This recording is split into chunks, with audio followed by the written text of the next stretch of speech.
خير. اللهم صل وسلم وبارك على سيدنا محمد وعلى اله وصحبه وسلم.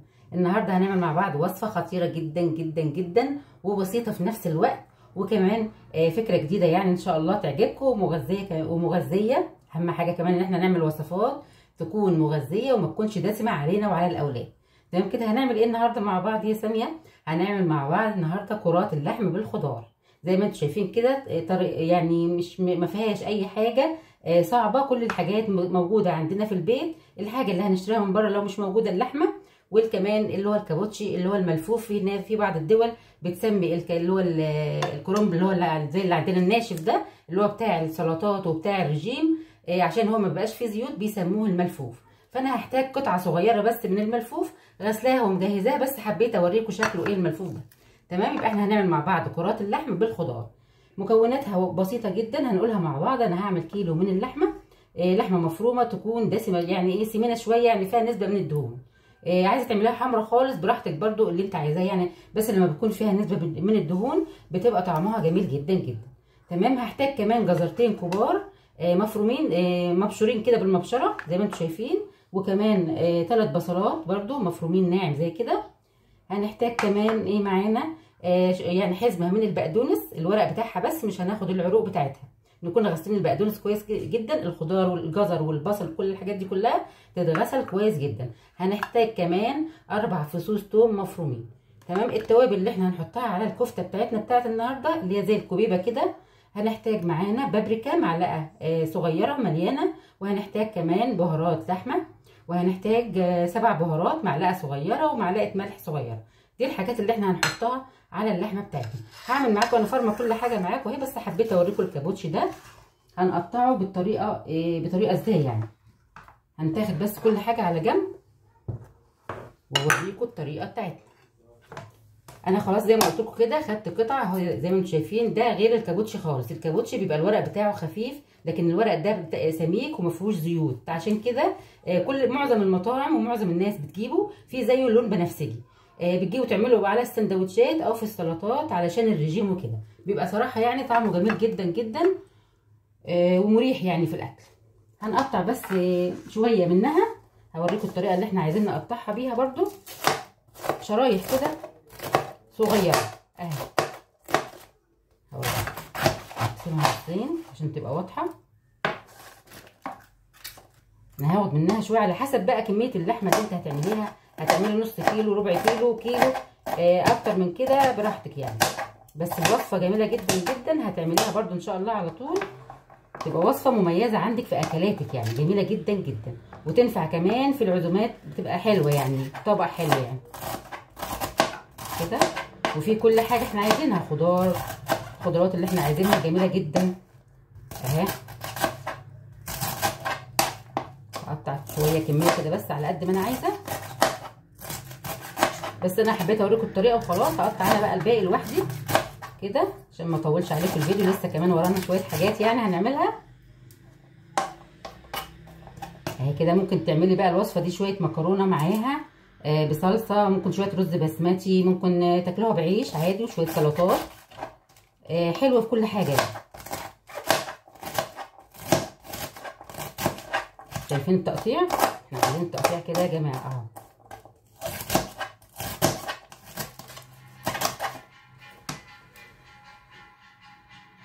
هنبدا مع بعض بقى نشوح الخضار بتاعنا اللي احنا قطعناه كده مع بعض. حطينا شويه من زيت الذره اهو زي ما انتم شايفين.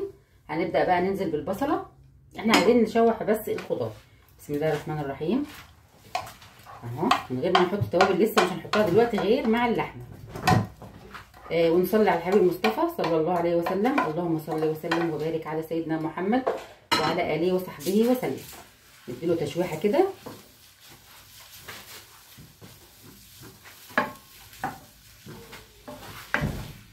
ما شاء الله. نعلي بس النار شويه.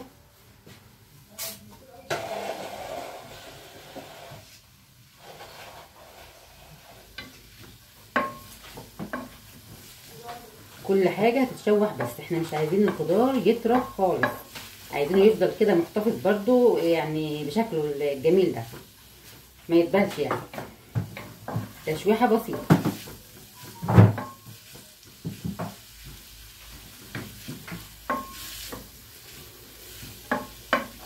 كده زي ما انتم شايفين.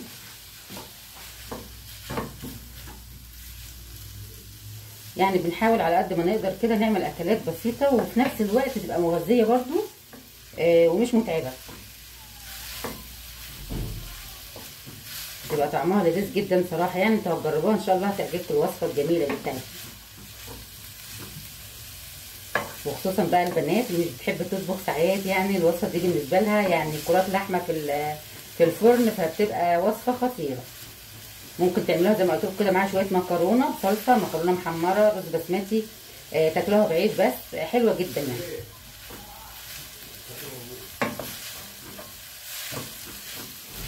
نبدا بقى ننزل بالجزر. شايفين الالوان اصلا الشكل جميل ازاي.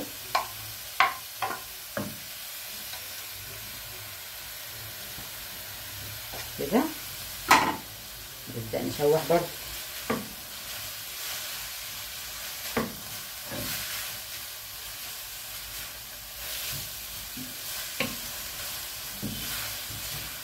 اهي انا مش بجري معاكم الفيديو ولا اي حاجه برضه، علشان عايزاك تعرفوا الطريقه بالظبط.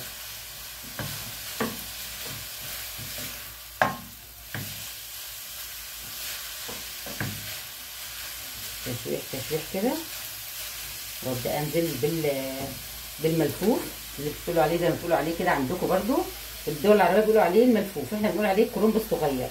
هنزل بالكميه اللي انا عاملاها كلها على حسب ما انت عامله اللحمه بتاعتك برضو. لو عامله مثلا نص كيلو لحمه هتقللي شويه عن كده. وندي تقليبه. افضل بقى اشوح فيه شويه كده لحد ما يهدى شويه، ما يبقاش الملفوف ده هايش كده.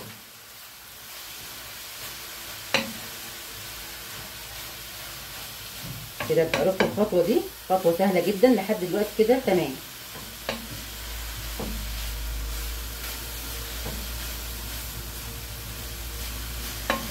كده يا جماعه خلاص شوحنا الخضار زي ما انتم شايفين كده. فضيته بقى في حاجه واسعه شويه علشان ابدا احط اللحمه. طبعا الحاجه اللي مفضين فيها دي حراري علشان ما تبقاش ضاره علينا.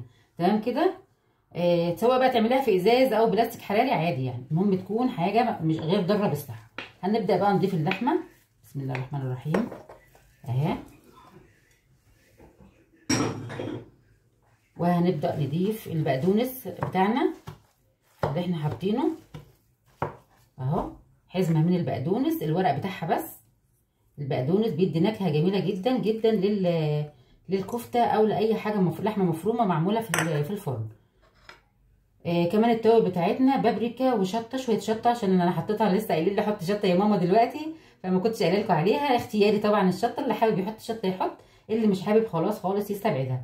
وملح معلقه صغيره، ومعانا كمان بهارات سبع، ومعانا بهارات لحمه. تمام كده. نضيف بقى كل البهارات بتاعتنا دي الجميله دي،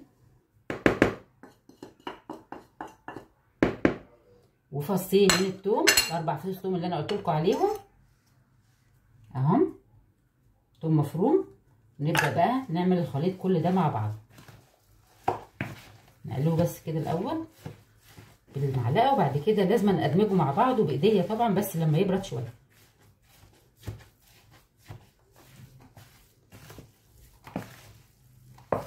كل المكونات تختلط ببعضها زي ما انتم شايفين اهي.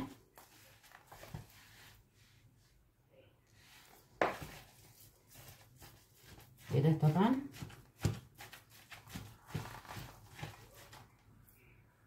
نبدا بقى نقلب بايدينا علشان كل المكونات تختلط ببعض. كده يا جماعه خلاص عملت كل الخليط مع بعضه زي ما انتم شايفين كده. شايفين الجمال؟ وتدوقيها طبعا لو محتاجه شويه ملح بقى، شويه بهارات تانيين انت بقى تدوقي وتعرف. هبدا بقى اكور القطع معاكم كده. بسم الله الرحمن الرحيم. تاخدي حته بحته كده على حسب ما انت عايزه، احنا هنعملها كور كبيره شويه اهي. بصوا تدمج في بعضها كده اهي. شايفين دي كوره اللي احنا هنعملها، نحطها كده اهي. نعمل واحده غير، تبقى لذيذه جدا جدا جدا، طعمها ما شاء الله يعني اهي. هي ما تبقاش حلوه يعني لو صغرتيها عن كده صراحه يعني، هي شكلها كده لذيذ اهي، شايفين؟ نفضل بقى نكور كل الكور بالطريقه اللي انتوا شايفينها دي، بالخضار اللي جواها ده اهو. عايزه تصغري شويه براحتك يعني برضو، بس انا شايفاها الحجم ده مثلا لو كل حد خد واحده كوره مثلا منها، قطعه لحمه منها من زي دي كده او 2، حلو قوي اهي كده. المهم تعمليها ببعضها كده زي ما انت شايفاني بعمل، تعملي اهي، شايفه؟ تاني اهو، هعمل دي بس قدامكم بقى واكور انا الباقي كله مع بعضه، بس حبيت اوريك تعمليها ازاي اهي كده. ما تقوليش الخضار طالع منها ابدا، بتسويه، بتحاولي تدخلي الخضار جواها كده وانت شغاله اهي، وبتتدور معاكي وبتبقى زي الفل اهي، شايفين كده؟ خلاص هكمل بقى انا طبعا تكوير كل الكميه دي وارجع نشوف هنعمل ايه مع بعض. كده يا جماعه خلاص خلصت كل تقطيع الكفته، كرات الكفته زي ما انتم شايفين قدامكم اهي، طلعت الكميه اللي انتم شايفينها دي. يلا بينا بقى نشوف هنعمل ايه في الكفته بتاعتنا دي. كده يا جماعه هنبدا بقى ندي تحميره كده للكفته بتاعتنا. حطيت شويه زيت ومعلقه وقطعه من الزبده على النار في طاسه بقى او في جريل، اي صينيه موجوده عندك يعني. تمام كده، سهله جدا. هنبدا بس نحمرها من الجناب، تقدح بس السمنه، معليش عليها النار برضو قوي اهي، شايفين الكميه مش كتيره يعني. ونبدا بقى ناخد قطعه اهي ونحطها في قلب الصينيه كده، ما نقلبهاش خالص دلوقتي غير لما تحمر. تمام كده اهي، قطعه جميله جدا.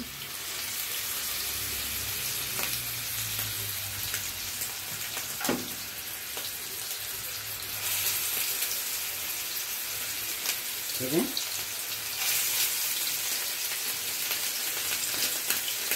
اهي،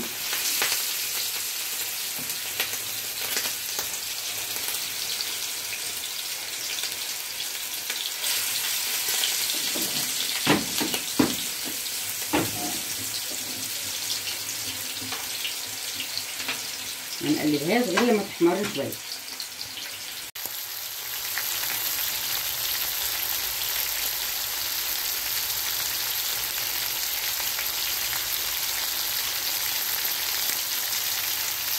دلوقتي بقى هنعمل مكرونه في 10 دقايق فقط. مكرونه سهله جدا جدا وبسيطه مع الاكله اللي احنا هنعملها مع بعض النهارده، اللي احنا عملناها اللي هي كرات اللحمه في الفرن. هنعمل بقى مكرونه، اي نوع مكرونه تعجبك اعملي. انا هعملها ودعه، دي بيسموها ودعه عندنا اللي هي الملفوفه دي. معايا طاسه على النار، هحط المكرونه. المكرونه دي عباره عن كوبايتين مثلا كبار من المكرونه. هضيف فيهم طماطمتين متقطعه صغيره، كله كده مع بعضه في قلب الصينيه. تمام، بصلايه كمان اهي، بصلايه صغيره كده. معانا كمان فلفل حامي وفلفل الوان، كل ده مع بعضه كده على النار. وهنضيف بقى شويه من الزيت طبعا اهي، شويه زيت كده صغيرين اهو. وهنضيف بقى الميه السخنه، التوابل الاول بتاعتنا اللي هي فلفل اسود وكمون وملح بس كده، وهقلبهم تقليبه. عايزين كمان معلقتين من الصلصه نحطهم برده كده. كل الاضافات المكرونه كلها بتتعمل في طاسه واحده بس، وما بتاخدش اي وقت خالص. اهم حاجه ان احنا نضيف الميه السخنه تكون سخنه بتغلي عليها. تمام، هنضيف بقى الكيس المكرونه اللي هو 400 جرام ده، هنحط له حوالي 3 مجات من الميه السخنه اللي بتغلي. تمام، بسم الله الرحمن الرحيم. وطبعا هتبصي برده عليها تاني لو محتاجه ان انت تزوديها ميه هنزودها برده اهي. هنضيف بقى معلقتين من الصلصه، نجيب الصلصه بس، ناخد معلقتين صلصه اهي الواحد. انتوا عارفين ان المكرونه بتحب الصلصه برده كده. واسيبها بقى تغلي وتاخد مع نفسها كده في الغليان، ونرجع نشوف هتبقى شكلها عامله ازاي. سهله جدا، اسهل طريقه للمكرونه يا جماعه، وبتبقى تحفه تحفه. هغطيها بقى ونرجع مع بعض تاني. كده يا جماعه بعد ما احنا حمرنا خلاص كرات الكفته مع بعض، شايفين لونها جميل ازاي. عندي بقى شويه صلصه. الصلصه دي اتعملت ازاي؟ فصين توم بتضربيهم مع نص كيلو طماطم في الخلاط، وتحط شويه زيت وتحطيها على النار. بس كده هتتصلص معاكي زي بالطريقه اللي انت شايفاها دي كده. هنحط بقى على كل الكفته مع بعض كده اهي. طبعا نكون قايدين الفرن على 180 درجه حراره، 180. سهله جدا يعني، حاجه بسيطه كده من الصلصه، ده طعم جميل جدا. الصلصه دي قلنا فصين توم. هكتب لكم برده المقادير في صندوق الوصف علشان تعملوها بالظبط وتطلع ان شاء الله حلوه معاكم برده جدا جدا، ان شاء الله تعجبكم. والمكرونه زي ما قلت لكم كده احنا علقنا عليها، يعني كل حاجه بقت تمام. معانا بقى شويه جبنه موتزاريلا. عايزه تحطي ميكس جبن براحتك برده خالص، اللي انت عايزه تحطيه حطيه، مش عايزه تحطي جبنه خالص مش مشكله. اهي الجبنه بس متجمده شويه هتسيح في الفرن بقى اهي كده. تحط عليها كلها جبنه موتزاريلا او جبنه شيدر الموجود عندك اعملي بيه. شايفين الجمال اهي. هنحطها في الفرن شويه مش كتير لانها مستويه تعتبر برضو، بس هتاخد وش والجبنه تسيح وخلاص على كده. بس يلا بينا بقى نحطها ندخلها في الفرن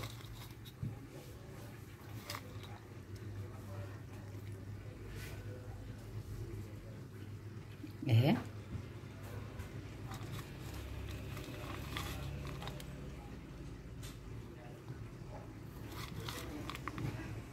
بس كده كفايه قوي. مع بعض على المكرونه بتاعتنا الحلوه دي ما شاء الله، اللهم صل على سيدنا محمد. شايفين الجمال يا جماعه؟ ايه الجمال ده؟ ايه الجمال ده؟ وكل حاجه اتعملت في طاسه واحده، ولا سلقنا مكرونه ولا عملنا اي حاجه خالص اهي. يعني مفرفره زي ما بيقولوا اهي كده. خلاص عايزين بقى احنا الصوص اللي فيها ده عايزينه زي ما هو. هي كده انا هطفي عليها والصوص ده هيتشرب من المكرونه واغرفها معاكم مع الكفته لما تطلع من الفرن. بس كده انتظروني بقى عشان نغرفها مع بعض. بكده يا جماعه خلاص خلصنا طاجن الكفته في الفرن. كرات الكفته اللي احنا عملناها مع بعض، الموتزاريلا ساحت على الوش طبعا وخدت تحميره بسيطه، وكمان معانا المكرونه. هبدا بقى اغرفها معاكم اهي. شايفين المكرونه ما شاء الله؟ بصوا ولا عجنت ولا اي حاجه خالص، جميله جدا جدا. هنغرف بقى شويه من المكرونه جنبها كده زي ما قلت لك. ممكن تعملي لو مش عايزه مكرونه ممكن تعملي شويه من شويه رز بسمتي او اي حاجه، يعني على حسب ما انت عايزه، او تاكلوها بعيش. بس المكرونه زي ما انتم شايفين خطيره خطيره جدا جدا. وهنجيب كمان كرات اللحمه بقى اوريها لكم برده معايا. لازم نغرفها بمعلقتين اهي. احطها بقى كده واوريكم الكرات ما شاء الله، يعني طالعه تحفه تحفه اهي. شايفين ما شاء الله؟ احطها لكم بقى هنا كمان اهي. طبعا عايزه اوريها لكم برده انها مستويه، اعرفكم برده انها مستويه وجميله جدا. شايفين يا جماعه الجمال؟ مع بقى مكرونه خطيره. اتفضلوا معانا. اتمنى تكون الوصفه بتاعت النهارده عجبتكم.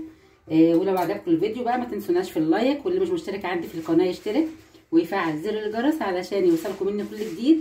واشوفكم على خير ان شاء الله الفيديو الجاي. مع السلامه. اتفضلوا معانا.